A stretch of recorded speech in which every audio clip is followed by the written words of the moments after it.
Hello, good morning everyone. কেমন আছো সবাই? আশা করছি সবাই খুব ভালো আছো। আজকে সকাল থেকে ওয়েদারটা একটু অন্যরকম, মানে সেই রোদ্দুরটা ওঠেনি, একটু মেঘলা মেঘলা ভাব। তো আমি নতুন একটা ক্লাসে জয়েন করেছি। তো খুব পছন্দের ক্লাস ওটা আমার। অনেক দিন থেকেই ভাবছিলাম জয়েন করব, তো অ্যাট লাস্ট হলো। তো শনিবার আর রবিবার করে ক্লাসটা থাকে। এই কাল থেকে ফার্স্ট স্টার্ট হলো, কাল শনিবার ছিল, আজকে রবিবার। তো ক্লাসটা অনেকক্ষণেরই, তো কিছু খেয়ে যেতে হয়। আর বাঙালি মানে ভাত প্রেমী, আমিও ভাত খেতে খুব ভালোবাসি, তো সেই জন্য ভাত খেয়েই যাই। তো আজকে হঠাৎ করে মা জিজ্ঞাসা করছে কি খাবি ভাতের সাথে, তাহলে সেটা করে দেবো।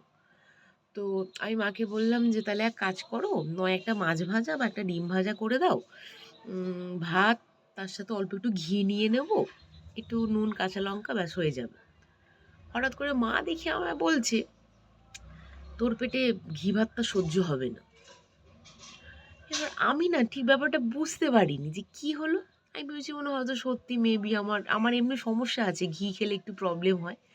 তো আমি ভেবেছি মনে হয় সেই ব্যাপারটাই হয়তো মা বলছে, কিন্তু দেখছি মা বলতে বলতে হাসছে। তো আমি অতটা খেয়াল করিনি। অনেকক্ষণ পর ভেবে ভেবে বুঝতে পারলাম যে মা আমাকে কি বললো। মানুষ, একটা প্রবাদ আছে না, মানুষ হুট করে অনেককে বলে যে কুকুরের পেটে ঘি সহ্য হয় না। তো মানে মা কি আমাকে সেই মিনটা করলো? হ্যাঁ, সেই জন্য মা আমাকে বললো যে ঘি ভাত সহ্য হবে না। আমি এটা বুঝতে পারলাম না।